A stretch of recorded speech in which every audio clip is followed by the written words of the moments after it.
Հայաստանով անցնող TRIP նախագծի ամերիկյան հիմնադրամը կղեկավարի Խորհրդային Միությունում ծնված Չիկագո տեղափոխված ամերիկացի ներդրող Կոնստանտին Սոկոլովը, այսօր հաղորդեց բրիտանական Guardian-ը մանրամասնելով, Պետդեպարտամենտը անցած ուրբաթ արդեն հաստատել է նրա նշանակումը TRIP+ հիմնադրամի ղեկավարի պաշտոնում։ Սոկոլովը ծնվել է 1975 թվականին Ռուսաստանում հրեաների ընտանիքում, ավարտել Սանկտ Պետերբուրգի համալսարանը, Խորհրդային Միության փլուզումից հետո 21 տարեկանում տեղափոխվել Միացյալ Նահանգներ։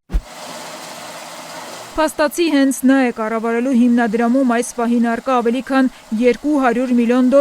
Սյունիքով անցնող TRIP նախագծի իրականացման, անհրաժեշտ ենթակառուցվածքների և մասնավոր հատվածի զարգացման համար։ Փետրվարին այցելելով Երևան, փոխնախագահ Ջեյդի Վենսը պնդել էր, այս հիմնադրամը կարող է փոխել տարածաշրջանը, տնտեսական շահերը դնելով հարաբերությունների առանցքում։ It is going to open up a whole new world of trade. Սա առևտրի, տարանցման ու էներգետիկ հոսքերի մի ամբողջ նոր աշխարհ է բացելու աշխարհի այս անկյունում և ստեղծելու է աննախադեպ կապեր Հայաստանի ու նրա հարևանների միջև։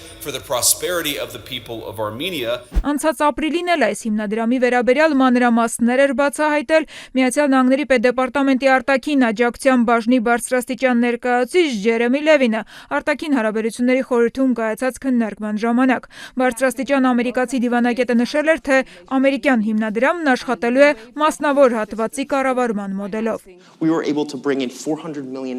Մենք կարողացանք շատ արագ մի քանի շաբաթվա ընթացքում այս նպատակի համար գտնել $400 միլիոն, ապա առևտրային հիմնադրամ հիմնել։ Մենք նաև կապիտալ ենք ներգրավում մասնավոր հատվածից։ Թեև ամերիկացի պաշտոնյան ապրիլին խոսել էր $400 միլիոն մասին, Guardian-ի հատվածում նշվում է, որ հիմնադրամն այս պահին ունենալու է դրա կեսը, մոտ $200 միլիոն, չբացառելով, որ գումարը կարող է ավելանալ։ Այդ դրամագլխով ամերիկյան հիմնադրամը տրամադրելու է վարկեր, դրամաշնորհներ կամ հաստատելու է ներդրումային ծրագրեր Հայաստանում, Ադրբեջանում, Վրաստանում և Կենտրոնական Ասիայում։ Հիմնադրամը գործելու է նույն այն սխեմայով, որով 90-ականներին Խորհրդային Միության փլուզումից հետո ամերիկյան կոնգրեսը $300 միլիոն էր տրամադրել Հունգարիայում և Լեհաստանում, ապա Արևելյան Եվրոպայում ներդրումներ կատարելու տնտեսությունը զարգացնելու համար։ Ընդ որում անցած տարի օգոստոսին, երբ Սպիտակ տանը ստորագրվեց TRIP-ի վերաբերյալ առաջին փաստաթուղթը, ամերիկացի պաշտոնյաները նշում էին, որ Վաշինգտոնի համար սա ոչ թե բարեգործական ծրագիր է, այլ ներդրում հանուն տարածաշրջանի խաղաղության և սեփական շահերի ամրապնդման։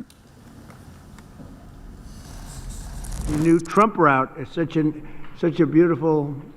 thing. They named it after me. I really appreciate it. It's actually a big deal. Նրանք այդ ճանապարհը կոչեցին իմ անունով, մի հիանալի քայլ, որը ես շատ եմ գնահատում։ Դա մի երթուղի է, որը անցնելու է մի շարք առանցքային կետերով, առանցքային տնտեսական ու էներգետիկ տեսանկյունից, ակտիվացնելով առևտուրն այս տարածաշրջանում։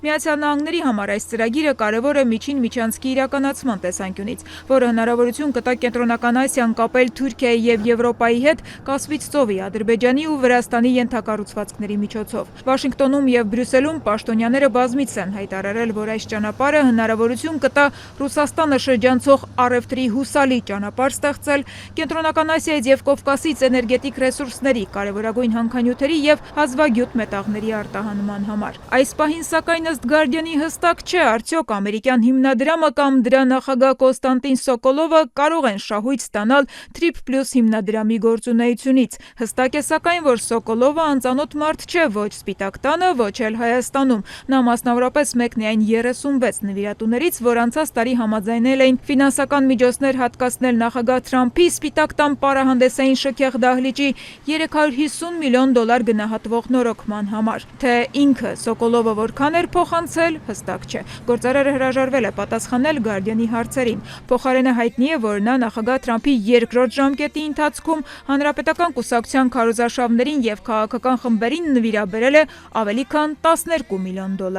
Փաստելով, որ 52-ամյա գործարարը երբեք պետական պաշտոններ չի զբաղեցրել, Guardian-ն արձանագրում է, որ Սոկոլովից առաջ Սպիտակ տան դահլիճի նորոգումը ֆինանսավորողների 2/3-ն արդեն պետական պայմանագրեր էին ստացել։ Մյուս կողմից Սոկոլովը մտնում է իրեն հայտնի շուկա։ Անցած տարի նա դարձավ Հայաստանի կապի խոշոր օպերատորներից Viva Armenia-ի համասեփականատեր։ Անցած ապրիլից էլ ըստ ազատության աղբյուրների բանակցում է Թեղուտի պղինձ մոլիբդենի հանքավայրը գնելու համար, որը երկրորդն է Հայաստանի խոշորագույն հանքերի մեջ։ Հանքը տնօրինող ռուսական VTB բանկը օրեր առաջ հայտարարեց, որ վաճառքի վերջին փուլում է։